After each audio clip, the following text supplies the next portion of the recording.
I want to talk about the internal and the external forces that are contributing to the loss of the family farm.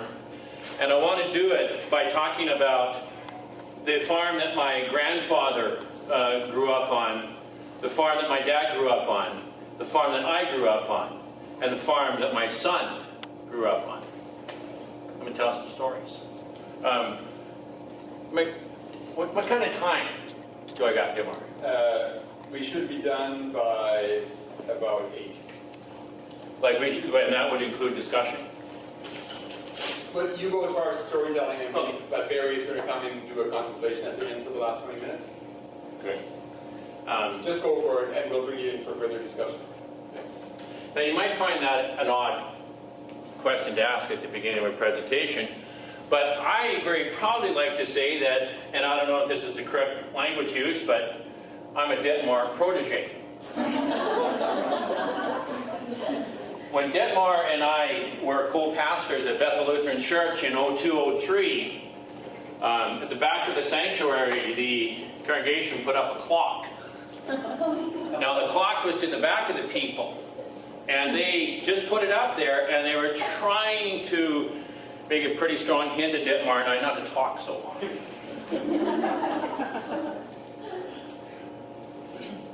My dad was born onto a family farm in the state of Iowa.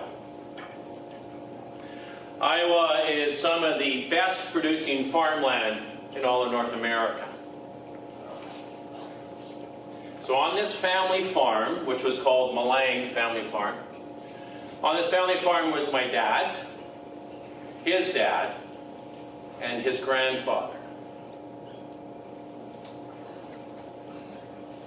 One night, when my grandfather is in a drunken stupor, he gambles the farm away.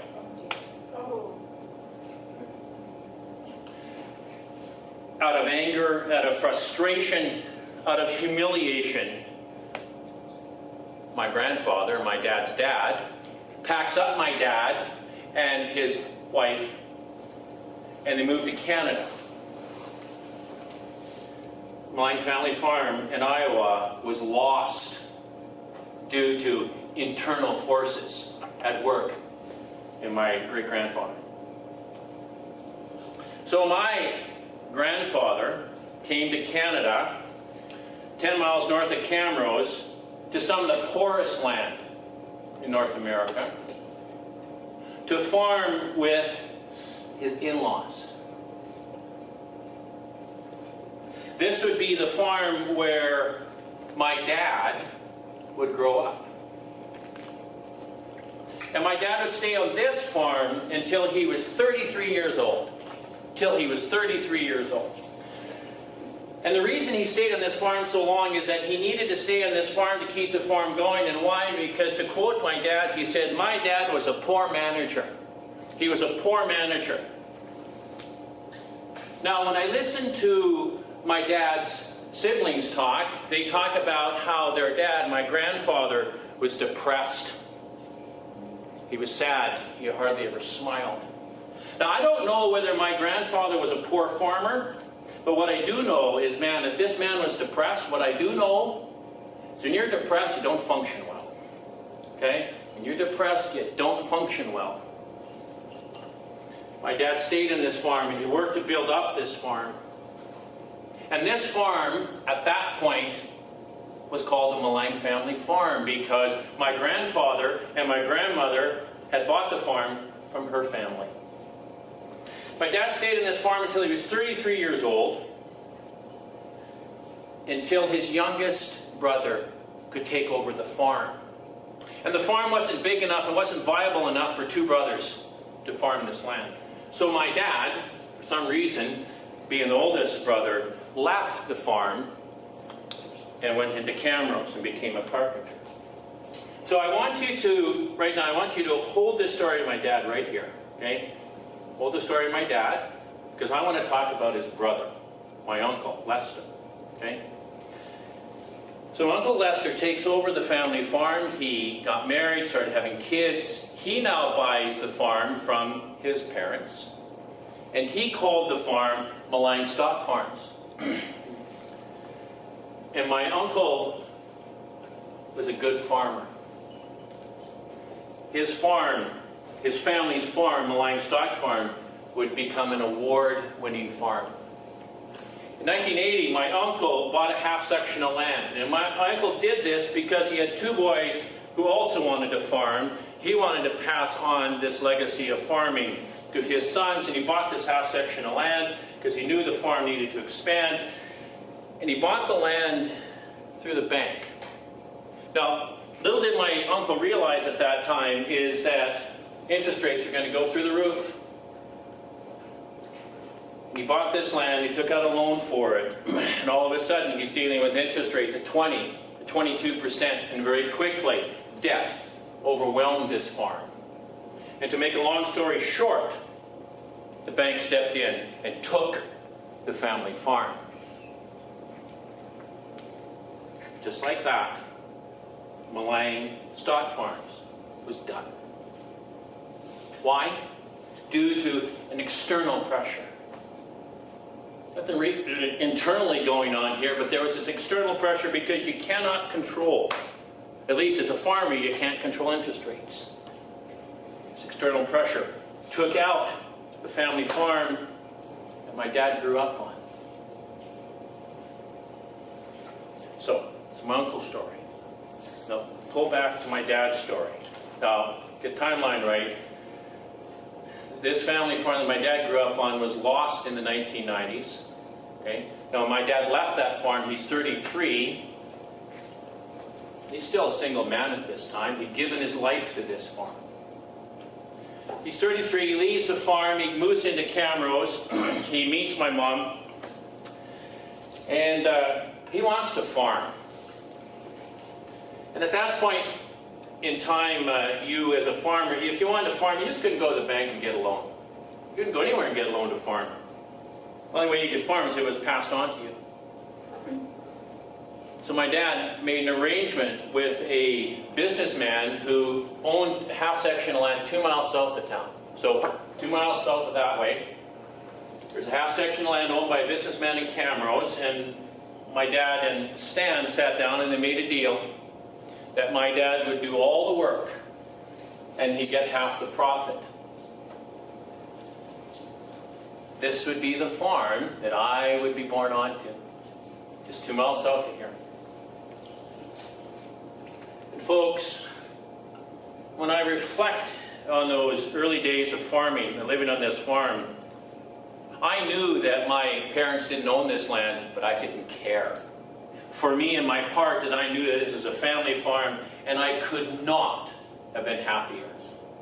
Man, if you want to get a picture of what I looked like as a kid growing up, it would be rubber boots, blue jeans, t-shirt, brush cut, and a smile on my face. I can remember as a kid lying in a hayfield and looking up on a day like today, and looking at the clouds and feeling the warmth of the sun, and feeling absolutely alive inside. I can remember playing in the mud and the dirt. I remember coming, when you came out of our house, you open up the door, and you could either go down the steps this way, or down the steps this way, or there's a banister in front. I jumped over the banister. Right? I didn't take the steps, I jumped over the banister. One day I'd find out I got a hernia, and my mother told me, "You got a hernia because you're jumping over the banister." I don't think she was right. But it didn't stop me from jumping over the banister. Why? It's very freeing. It's very life-giving. It was incredibly life-giving growing up on this family farm. I got the absolute privilege at a very young age to look after chickens. It was my job to look after 50 chickens in the springtime. And I can remember as a kid getting up early enough in the morning that I would go and look after my chickens, get back in the house, clean up, have breakfast, get on the bus and go to school. And I can tell you, I have no idea how early I had to get up those mornings, but let me tell you, when I woke up, I would have woke up with a smile. And I can remember getting off that bus, and even before getting to the house, man, I would go and check on my chickens. And I loved taking care of these chickens. They were my responsibility, and I loved it. And I also loved eviscerating them when we went to clean them, to eat them, and I loved eating them. And as I got older, I would become part of the hog operation. And as my dad was building this farm that I grew up on was one of the largest hog farms in Western Canada. Just 2 miles south of here. One of the largest hog farms in Western Canada.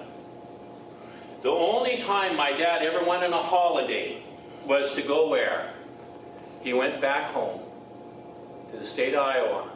Because I remember as a kid growing up, my dad said, there are more pigs raised in the state of Iowa and they're all in Canada. And he said, if you want to know how to raise a lot of hogs, you go to Iowa. My dad took a farm tour in the state of Iowa when I was a kid. So you could learn how to raise pigs even better than what he already was. Things I remember as a kid growing up on this farm was we had quite a long laneway. And I would, and in the wintertime, it would be dark when we had to go meet the bus. And I'd walk to the end of the lane. And I remember as I was standing there, waiting for the bus to come, the bus would always come from the north. I remember looking up in the sky and seeing the sun, seeing the stars, and seeing the moon.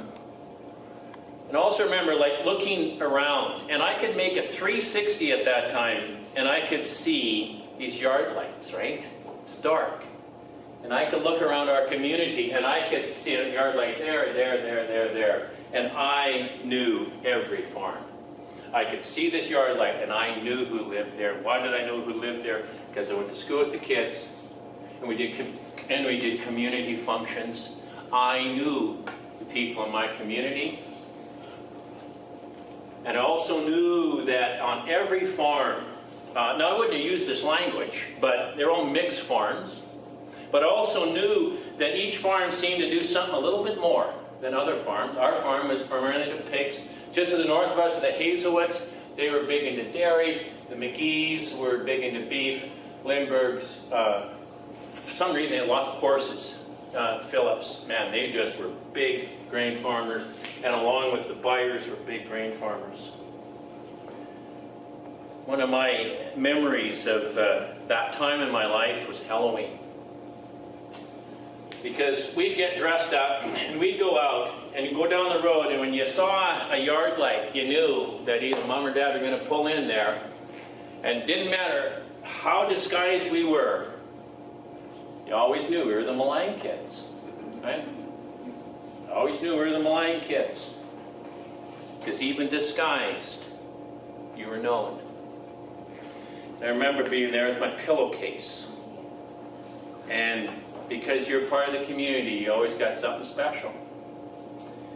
And I can remember when we get done our trips, and I remember very distinctly going into my bedroom and dumping out my pillowcase, and the floor would be covered with good food. And when I think about that, that is a good symbol of abundance. It's a good symbol of abundance for me as this kid. As you travel around the community, you come home, you got this abundance, man. That's back in the olden days when actually getting something sweet was something special. When I reflect on my childhood and reflect on this family farm just south of here, man, it was abundance. The abundance of good food. Man, we had this massive garden, and I worked in the garden and with my mom and my family. And we raised such good food, and I remember, like in the fall, digging up potatoes, sacks and sacks, and we'd put them in the cellar, and in the springtime, we'd haul out half of them because they were rotten. And folks, I loved it. I loved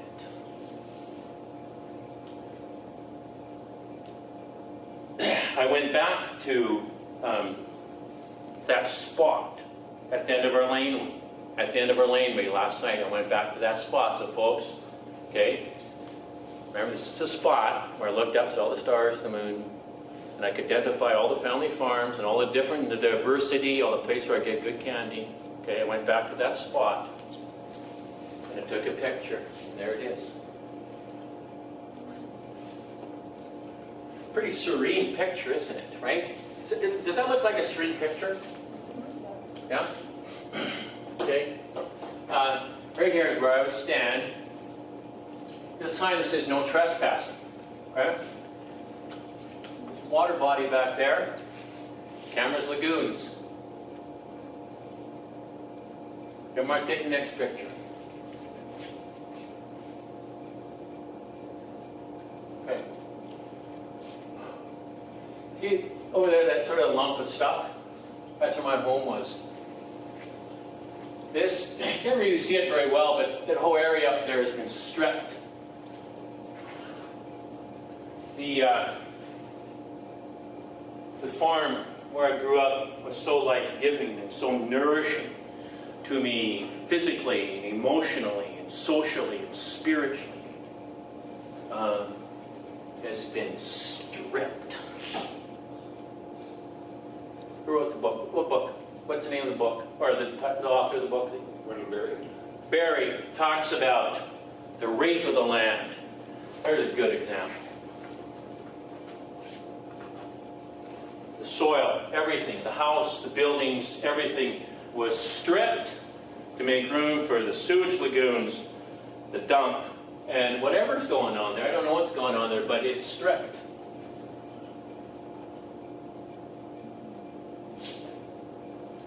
I'm sure you got to wonder, like what happened? What happened? That family farm. Well, my mom and my dad didn't have ownership of the land. And the person who did own it was this business person, got offered from the city of Cameras a bunch of money, and in 1970, we were booted off the farm. The points I want to make is that when you don't control the land, when you don't own the land, it's really hard to control what happens on the land. Okay? When you don't own the land, it's really hard to control what happens on the land. My dad could not control what happened on this family farm, that man that he gave his life to, because he didn't own the land. And also now, if you're to go back to that spot, and you're to take a helicopter and just sort of hover above there, and what you would now see, you wouldn't see any family farms. We have all been dispersed. Okay? We have all been dispersed. What you would see in the springtime, you aren't going to see any cattle, pigs, chickens. I don't even know if you're going to see any gardens. All the people are gone. The farm sites are, people are still living there. You're going to see the same yard light, but they're not farmers. I'm not sure if they know one another. In the springtime, what you're going to see is big pieces of equipment rolling in. First of all, what you're going to see is a big sprayer rolling in. Modern farming is interesting. If you're a big farmer now, a piece of equipment that you got to have, it's a must now, are these massive sprayers. Like they got like 90 to 120 feet booms, right? You see them going down the road, they look like alien objects. I was talking to a farmer from Daysland this summer, and he said, we're now going over the land 7 times a spray. 7 times. Either with herbicides or fungicides. And folks, you know, herbicides get sprayed now, and a few days later that grain gets harvested. Boy, has the chemicalization of farming ever taken over farming. So you're going to see in the springtime a sprayer coming in and spraying. You're going to see this other massive piece of equipment coming in and putting the crop in, and then you're going to see the sprayer coming back, and again, and again, and again. And then you're going to see a great big combine come in and take off the grain, and it's going to be loaded onto semi-trailers, and in a short time that grain is put on a boat.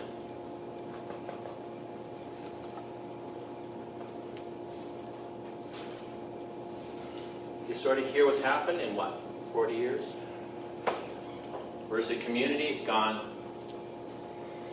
You know, no pigs, no cattle, no horses, no chickens, no family farms, community halls gone, and there's these massive pieces of equipment. And they're gone.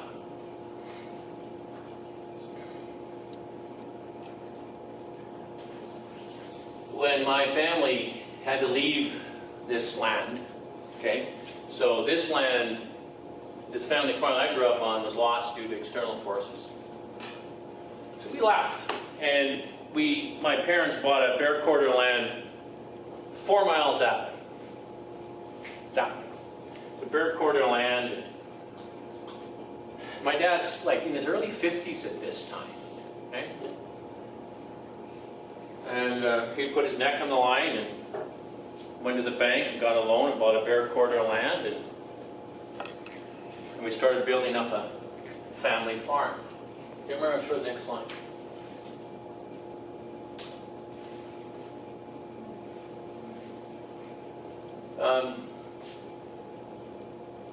So, in 1970, this was a bare quarter of land. All these trees were twigs that I had the privilege of planting, the privilege of hoeing, the privilege of watering. Look at this garden. That was a garden that sustained 3 families. Okay? 3 families lived off of this garden right there. And then back there is the hog operation that we as a family built up. This is a picture right here of Milang Family Farm.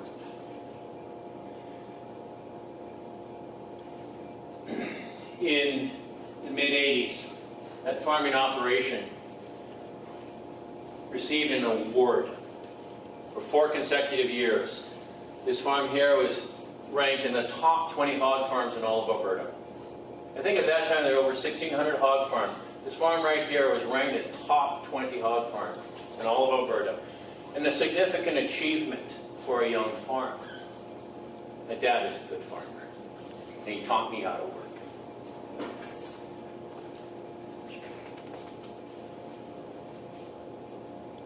And I could not have been happier. I could not have been happier to continue to grow up on this farm.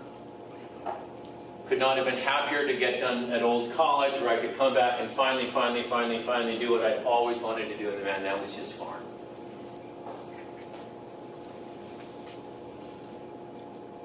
And I got married, started to have kids. In '93, my dad died. And it wasn't pleasant. I would then buy this farm from my mom. Now, I own this farm. So now there's me owning this farm. And we've got a young family. I couldn't have been happier continuing this farming operation with my kids. In the 90s, things would start to get harder financially, and you'd start to see the writing on the wall that maybe being an intensive livestock operation wasn't necessarily the best thing, the most viable thing. And we started to raise chickens and turkeys outside. And we raised chickens and turkeys, as Ditmar mentioned. We fed them and we raised them in movable shelters, developed the 5 principles of ethical farming. We fed them a vegetarian, drug-free diet. Vegetarian, drug-free diet. We fed them garlic and diatomaceous earth, alfalfa, and they got access to sunlight and fresh air. And we raised them like in this area that was all yellow. And one year we had a bunch out there. And one year we raised 3,000 chickens and 300 turkeys, and we marketed all this food directly to people. And man, was that a lot of fun to do as the kids are growing up. In 2001, this farm received an award. 2000, Alberta SPCA Farmer of the Year. Alberta SPCA Farmer of the Year. Significant achievement. It came off of this land. or came out of this land.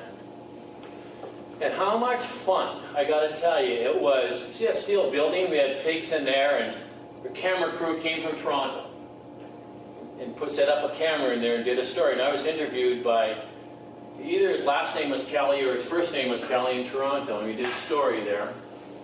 At Discovery, CA came and did a story.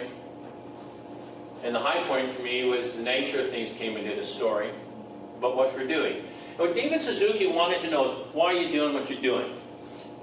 So I know, why are you doing what you're doing?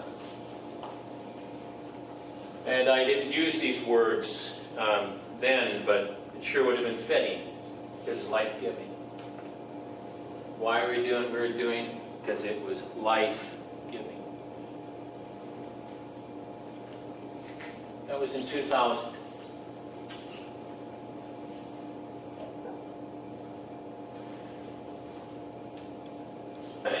Last night I took a picture, and I stood right there. Okay, stood right there, okay? So where I stood? Denmark, next picture. There's another picture of the farm. You know, I look at that picture, and what do I see? Vibrant. That's a farm that's vibrant. Okay? Picture, Denmark from last night. There it is. Okay? Here's the laneway. That's what the land looks like now.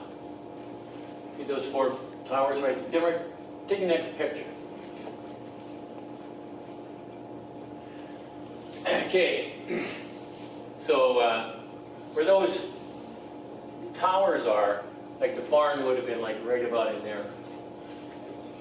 You're not going to get this, but can I tell you what's in those 8 towers? Liquid fertilizer.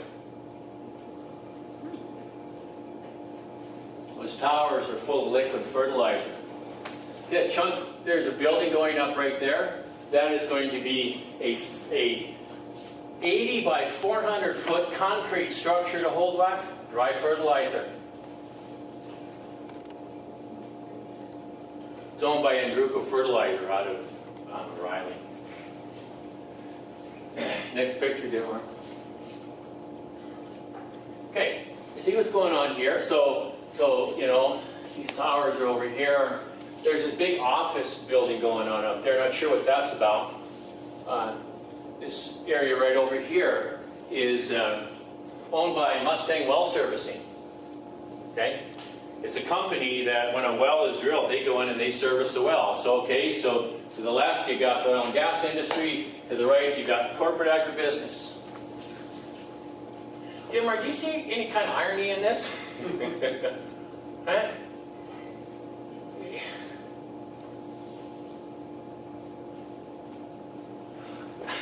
I hope you don't get offended by this, but I just got to say, what the fuck? What the fuck? What happened?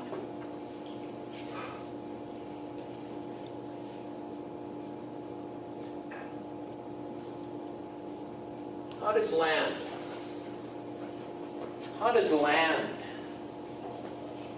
that produces such good food, how does land that produces the SPCA Farmer of the Year, how does land that produces 3 exceptional children, how does land that is vibrant and life-giving, that whole area has been stripped. It's been stripped. There is not a single sign of anything related to my family farm. It's been stripped.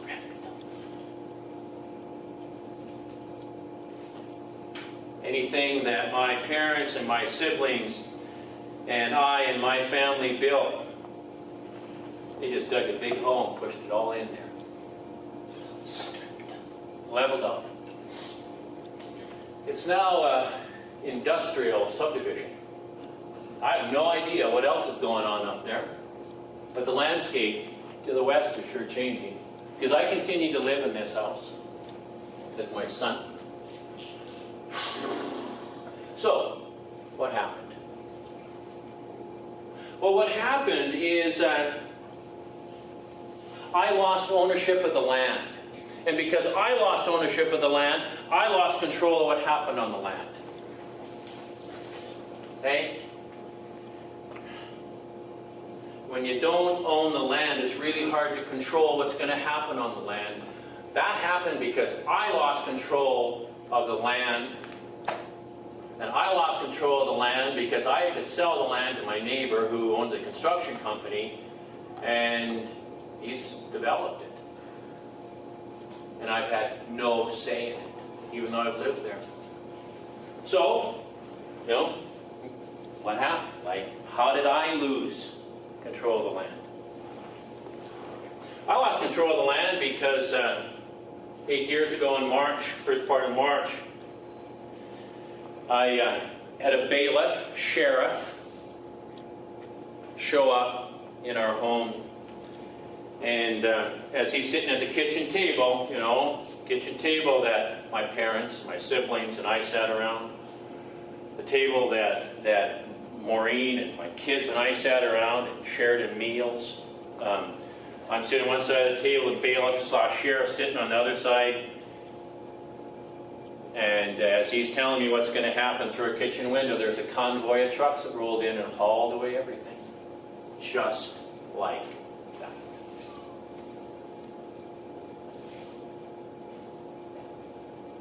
That following week, there was a server that showed up at our door.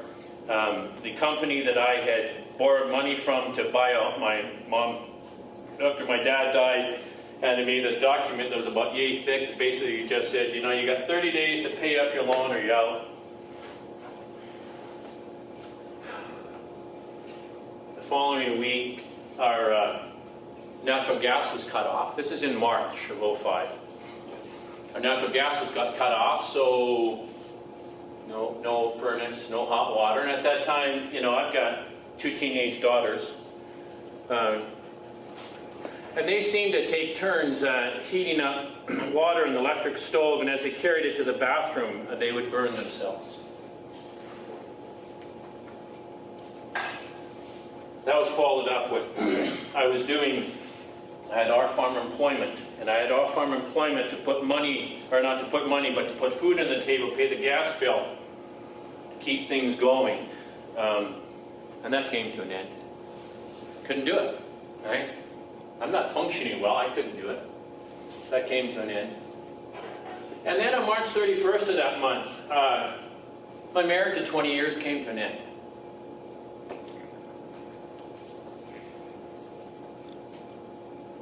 I know what it feels like to be humiliated. I know what it feels like to be absolutely stripped of all of what I thought mattered. I felt absolutely stripped and naked.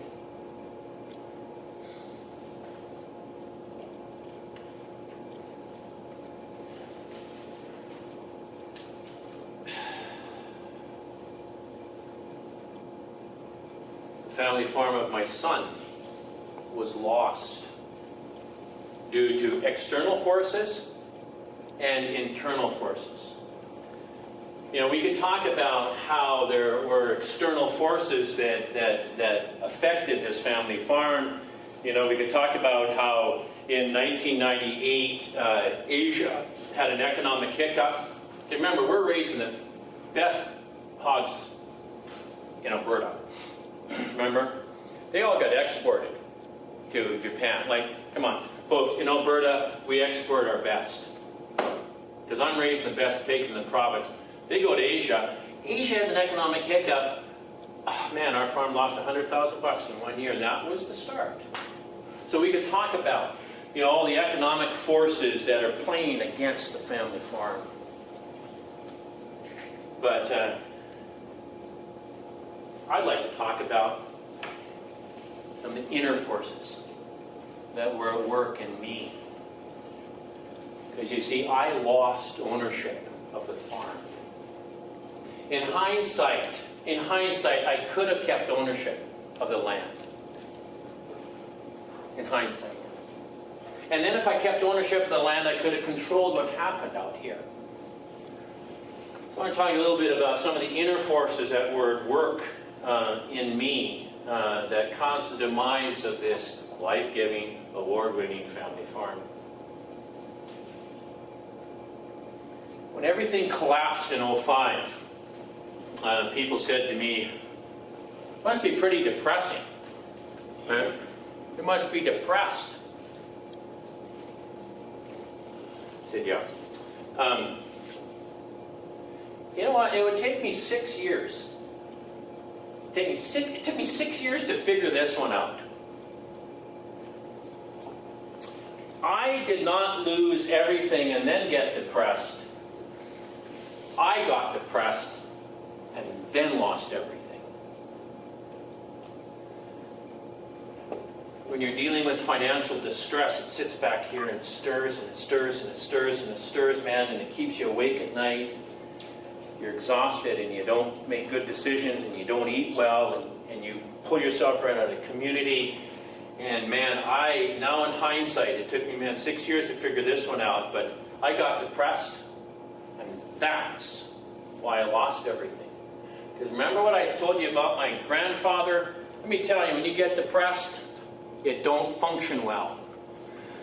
When I'm living under the pressure, right? I'm living under this external pressure upon our farm. Oh my gosh, I got depressed. And because I got depressed, this thing quit working. And seriously, man, I couldn't see the writing on the wall. I've learned a lot about depression. I remember at that time when everything was, just before everything collapsed, I remember watching Oprah one day and she was talking about depression, and I was,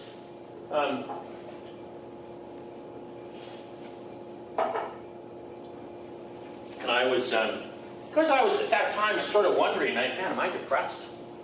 Right? And Denmark, you and I are doing pastoral work, right? Am I depressed? Oprah, what I learned on Oprah was that if you're sad and blue for X number of days, I don't remember how many days that was, but if you're sad and blue for X number of days, you're clinically depressed. If you're clinically depressed, you should see your doctor, get some drugs to help you out. I remember thinking, well, am I sad and blue? No. I wasn't sad. When the farm was collapsing, I was not sad and blue. I didn't think I was depressed. Now, if you had asked me, are you pissed? Are you angry? Oh. I was like a volcano inside, ready to erupt. And every once in a while, that lid would come off and I would erupt, but man, I did everything I could to put a lid back on. Was I engaged in risky behavior? Oh yes, I was engaged in risky behavior. Was I pulling myself out of community? I pulled myself right out of community. For those of you men, I'm giving you some signs of what male depression looks like. Pulled myself right out of community. Thought it was a good idea to start drinking after 8 years.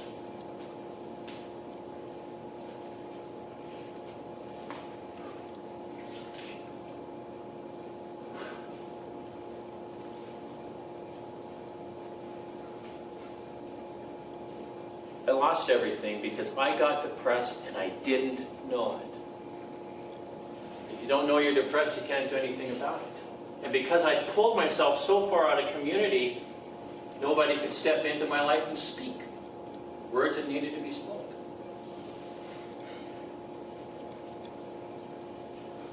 That's why a sheriff showed up. And what I've learned in this journey of life, man, if you don't make a decision, somebody else is going to.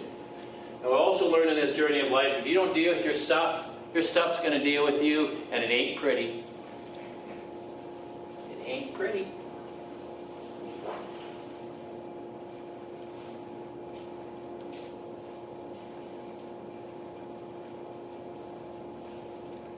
Get our next slide.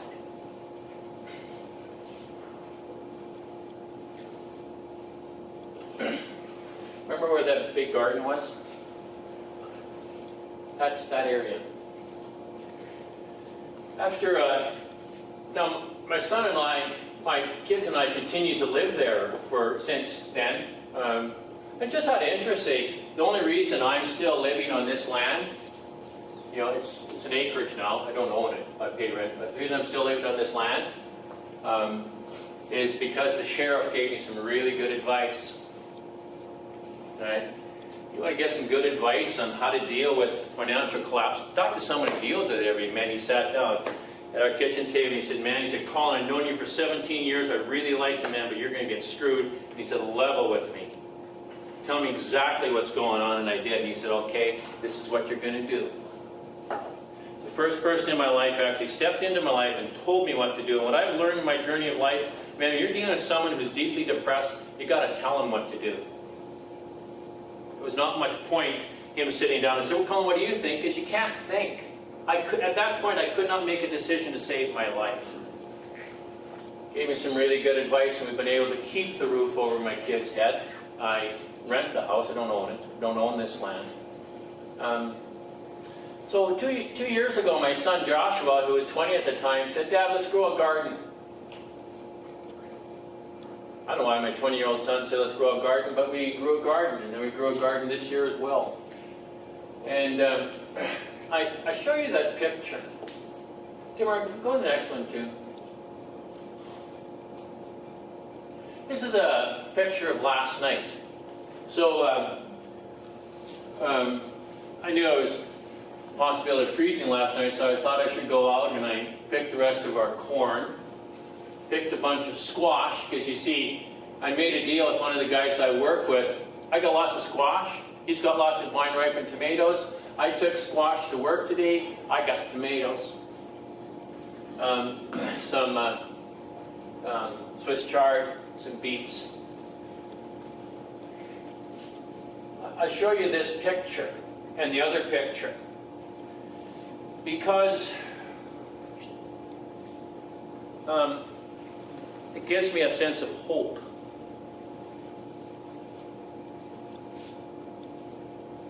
Put quite plain and simply, corporate agribusiness is running over rural Alberta and everywhere else like steamroller. You know, the family farm is being decimated. You know, you got farmers farming, but you know what? They're I don't know. They in all reality, man, they work for corporate agribusiness. Sure, they may own the land and they may own the machinery, but they're told what to do and how to do it.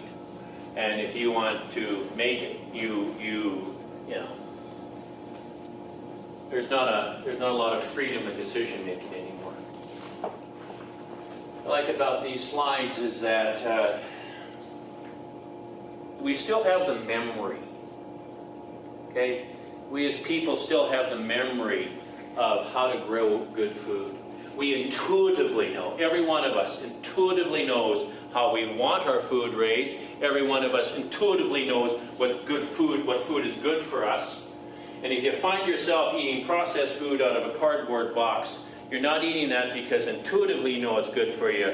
You've just been bought a bill of goods from the media. This is good food. This is life-giving food. And that little patch, very small patch of soil, man, can it produce a lot of food. One of the great things that my son loves to do out of the garden is to share. You know, last night at 11 o'clock, he goes, Dad, where's the flashlight? I need to go outside. I need to pick a zucchini so I can give to Melanie's in-laws. They want a zucchini.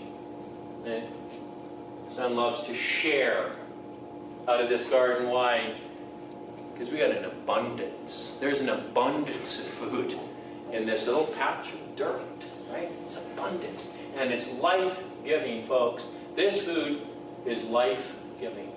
And you know, we've got another spot with potatoes and carrots and beets and spinach. It's in a small piece of land.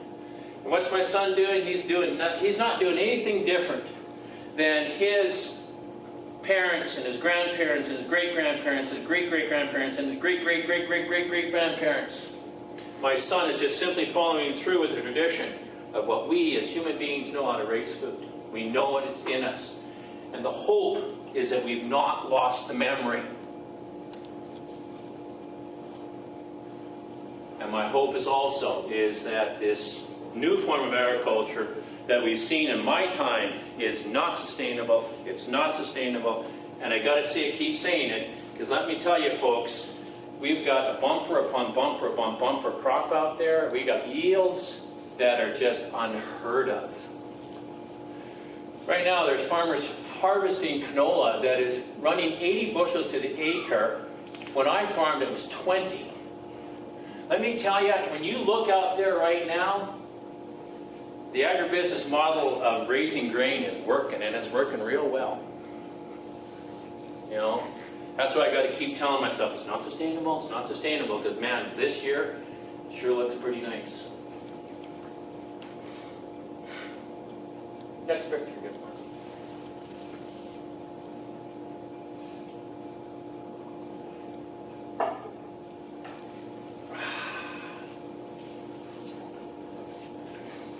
These are my kids. Some of you might know Maria Milang, Melanie Milang, Josh.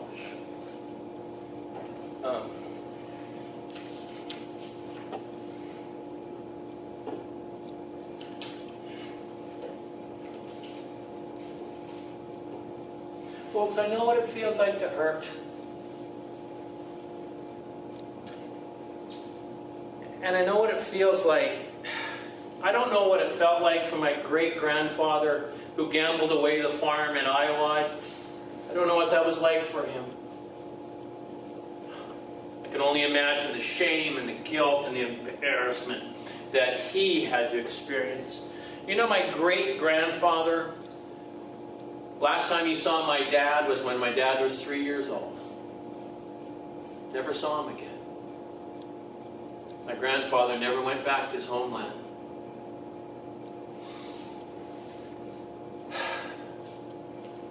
I don't know what kind of pain my grandfather lived through. But when I listen to his children talk, and they talk about depression, man, I know what that's like. My heart grieves for my great-grandfather. My heart grieves for my grandfather. And my heart deeply grieves for my dad and my uncle. Because I think of all the work that they did. It's gone. All the work that my dad did, absolutely obliterated. My dad gave his life for this farm, and it's just been stripped. I know what it feels like to deeply hurt. I know what it feels like to be stripped naked. I know what it feels like to be humiliated.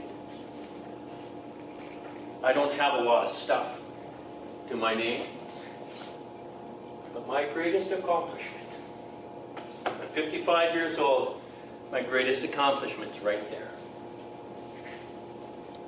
It's right there. This land, okay, farm, you know, this land produced 3 amazing young people. And I'm not the only one who says these 3 people are amazing. These 3 people know what it feels like to hurt.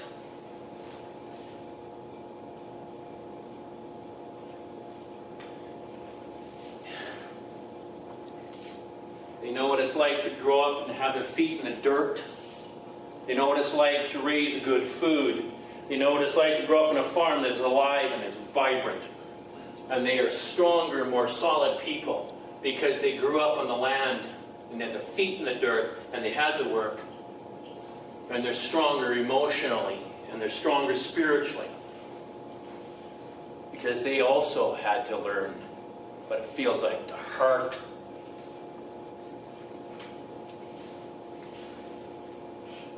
Maria studied here during the collapse, and Dittmar did some amazing work. right? On reflecting on the family farm. After that, she's going to be a teacher, and she's going to be a teacher. And after 4 years of studying, you realize, hey, I don't want to be a teacher. So she graduated and worked in the office recruiting. And then Maria was listening to a still voice inside of her that said, it's time for you to move on. And she jumped onto a pedal bike about 3 summers ago and pedaled across Canada. And then that fall went off to grad school and now is a full-fledged psychologist.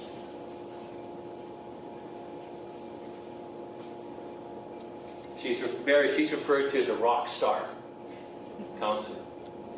Her teacher, they say, you're a rock star counselor, right? Why? Because she knows what it feels like to hurt. She's not afraid to engage people who are hurting. And when she sits down with someone, she entered into a program. To get into that program, you had to have a 4.0 average. To get into the program, you had a 4.0 average. She graduated that program with a 4.0 average. She's at the top of her class of the best of the best. And now she's working with the Sexual Assault Center in Edmonton. Right? I didn't see that one coming. There's a kid who was growing up to be a teacher, and now she cares for women who've been sexually violated and raped. And she's doing amazing work. Because she grew up in this family farm, and she knows what it feels like to hurt. And she's lived her life with a deep sense of community, who just simply have loved her and cared for her. Melanie, in the middle, just got married in August. Melanie studied here, got a degree in sociology. Didn't really know what she was going to do, but when she graduated, she went to work at L'Arche.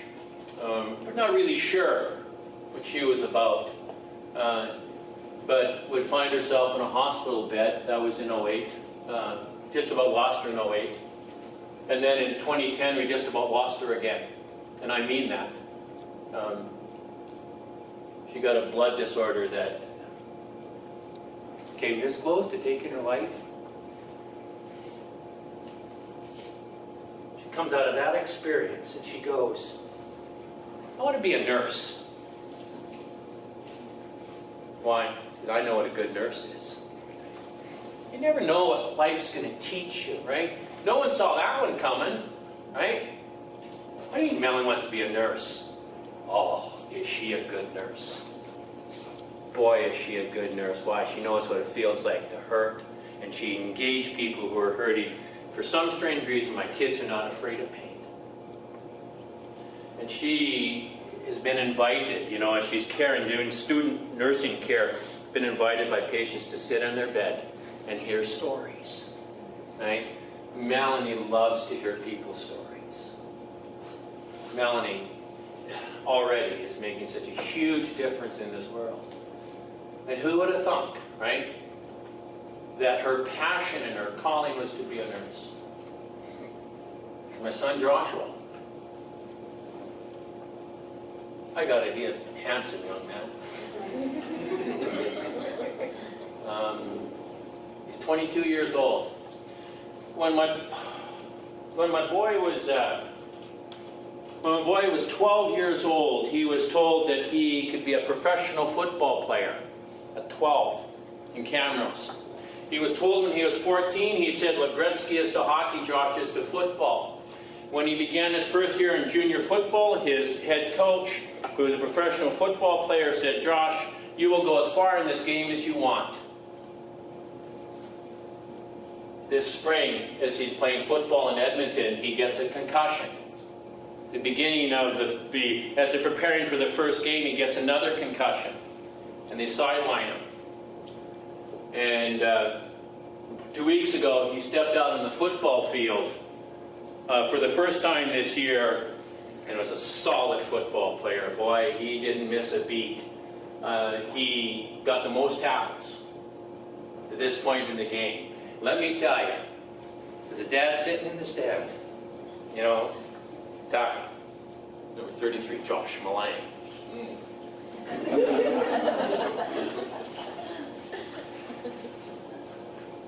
In that game in the fourth quarter, as he's running, he stepped like this, blew out his right knee. 2 concussions, blew out his right knee. I said, Josh, you got to be done with football. I don't know. We didn't see this coming, right? He's done now, right? This kid has got this amazing future, is done now with football. Doesn't matter how much talent he's got. And I don't know, folks, I don't know, I don't get it. But you know what I know in life? There are no accidents. There are no accidents. I don't see Josh blowing his knee and getting 2 concussions as an accident. I don't see, me losing the farm as an accident. It's taken me 7 years to realize that I absolutely know in my heart that as the Holy Spirit took Jesus into the wilderness for 40 days, the Holy Spirit absolutely drove me into the deepest valley. Now let me tell you, I wasn't thinking that 8 years ago, but I know in my heart it was my journey in life was to lose it all, was to be stripped down to nothing and to hit the valley because of what I've learned out of that. Because now 8 years later, I know what I'm here for. I now know what I'm here for.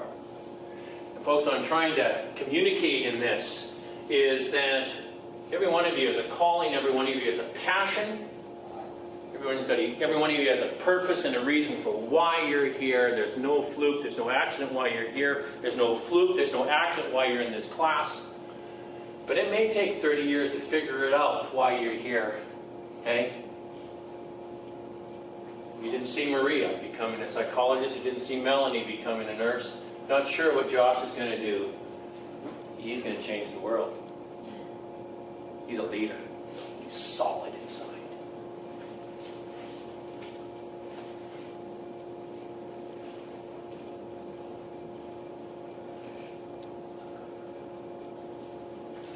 There's got to be it.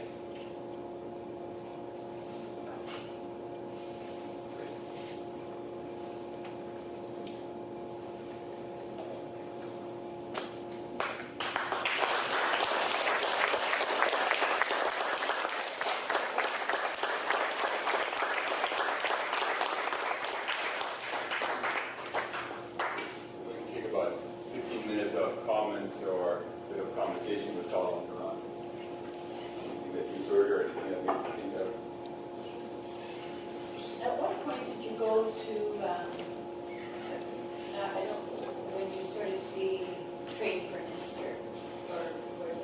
When did I start? Well, what was your calling?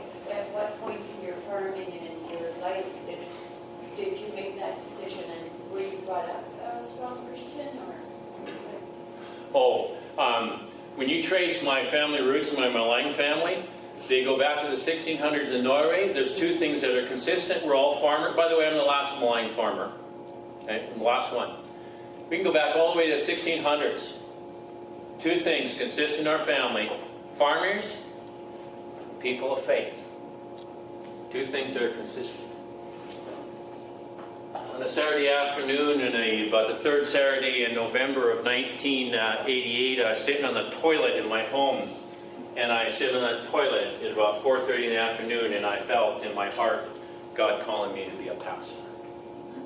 25 years ago.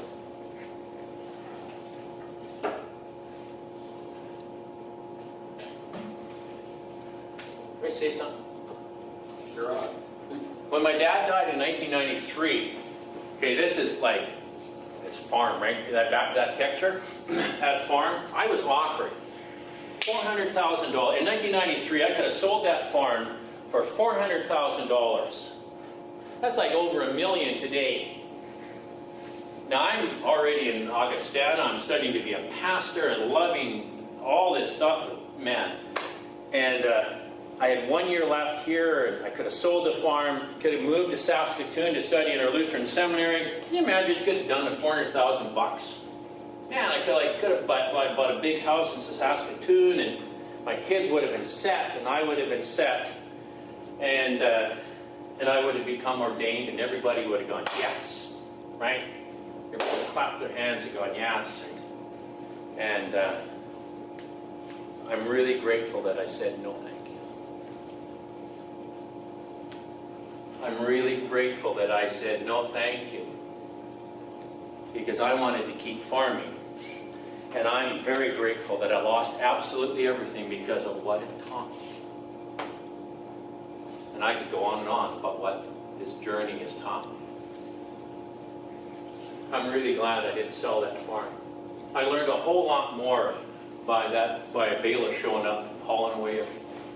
I learned a whole lot more about this journey of life and having my face in the dirt and wanting to die than I ever would have by reading a book. Oh, I got something to say, right? You know, my boy. I invited my son to come here. I want my son to come here to understand it. Well, I can find him. I invited him to come tonight, and he said, he sent me a text just after I got here. He said, I'm not going to make it to your talk, but speak with passion, Father. Isn't that cool? Speak with passion. Right? Oh, I speak with passion, boy. Oh, man, I got to tell you, I love doing this. And I've now had the opportunity over the last couple of years to speak to men about depression, involved in the Men at Risk program. I've had a chance to speak to over 1,000 men in all different kinds of settings, and I talk about this journey that I've been on. And it's the coolest experience, folks, man, when you stand with a group of, these men, and from the moment I start talking till I'm done, got their attention. Oh, I can speak with passion. Why? Because of what I experienced.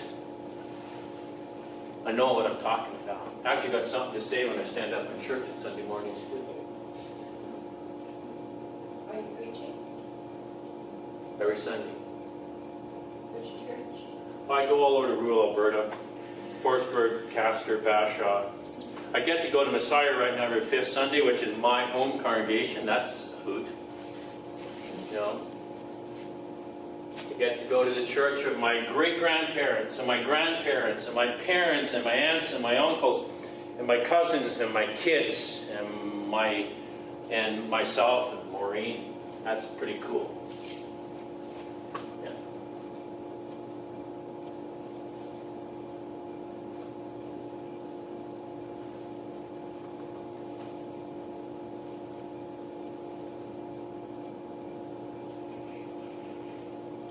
We should ask questions, Colin. How would you describe your faith? Pardon me? How would you describe your faith leading up to in the years leading up to losing the farm? Excellent. Oh, I love it. Oh, man, that is a good question.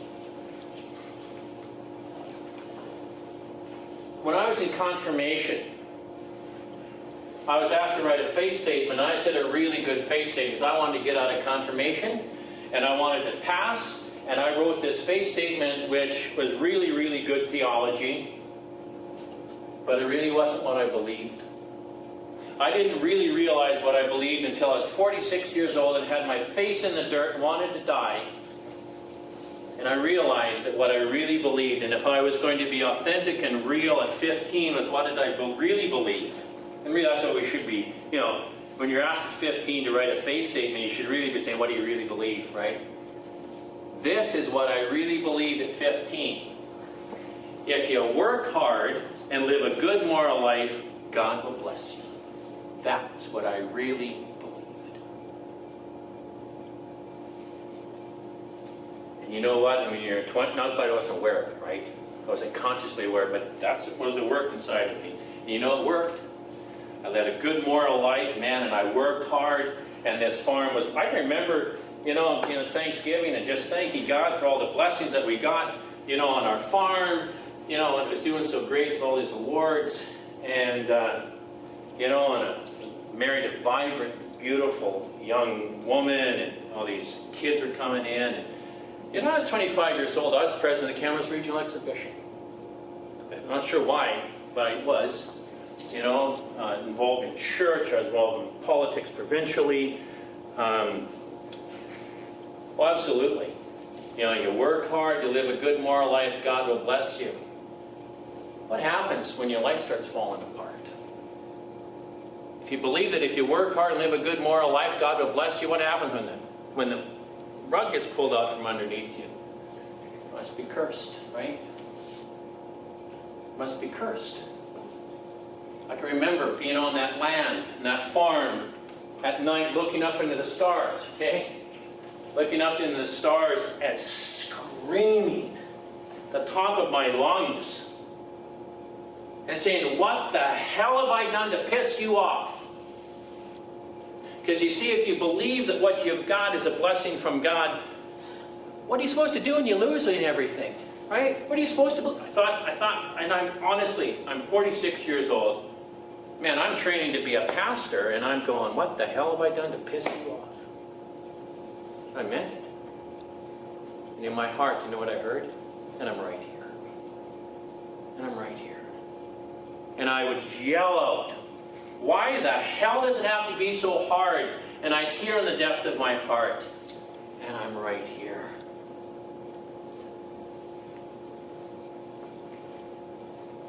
And when everything collapsed in my life, that following Saturday, my oldest sister from Edmonton came down to Camrose. And she found me in the basement of the house, and we walked halfway down to the barn. Remember, down that laneway, we got halfway, and she stopped. And she said to me, I want you to think about what Joshua's life, he was 13 at the time, I want you to think about what Joshua's life would be like if you weren't in it. My oldest sister didn't come out and say, I think you're going to take your life. But she was worried that I would. And I fell on my knees. And she turned around. They went back, got in her car, went back to Edmonton, and left me standing there in the middle of the farm, right? Middle of the farm, on that land. The land of my parents, my siblings, and Maureen, and my kids, and me, and where last land I'd given my life to. And out of all the weight of everything, man, my knees buckled. My hands went forward, and my forehead hit the ground, and I started to cry like I'd never cried before in my life. Finally, now I'm starting to cry, Barry. Right? I started to cry like I'd never cried before in my life. And I cried out. And I cried out to God, and I said, I'm done with this life. And it's the most real, most raw prayer I've ever prayed in my life. I cried out to the one who made me, and I said, I'm done with this life, and I meant it. There's never been a more raw, more real prayer that I prayed in my life when I cried out to the one who made me. I said, I'm done with this stinking life you gave me. And I'd be perfectly fine if you took my life right now.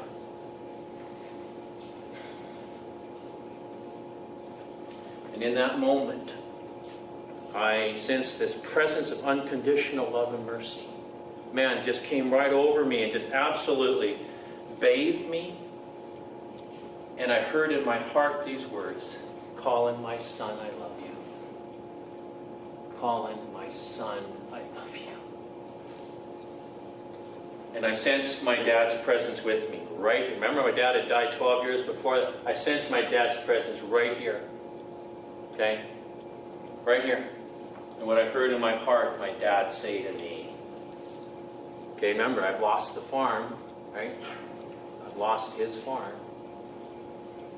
I heard the voice, and I know, people say, how do you know, right? Let me tell you, when you've worked alongside someone for 33 years, you recognize their voice. It was his voice, and I heard it clear in my heart. He said, Colin, my son, get up. get up and just put one foot in front of the other.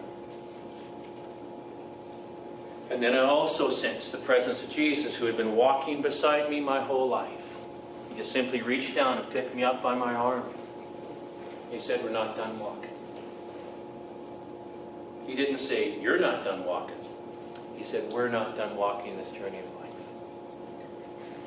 And the best part of my story is my life continued to go to crap. Right? That's the absolute best part of my story. It would have been so wrong, Ditmar, if I would have got it all back. Right? The best part of my story is that my life continued to be crap. I continued to lose stuff. I continued to drink. I continued to be stupid. Life just continued to get harder and harder and harder. I remember telling the bailiff one day, he said to me, "You seem to be doing remarkably well with all this stuff." I said, "You know what?" I said, "You can take away my farm, you can take away my family, you can take away my friends, you can take away my pastoral work, you can take away everything, but you can't touch what I know in here now. You can't touch what I know in here." I used to say to people, "You can take what I know in here to the bank, and they won't repossess it." 46 years old, man, I finally came to know who I really am. And let me tell you, what's your name? Hans. Hans? Yeah.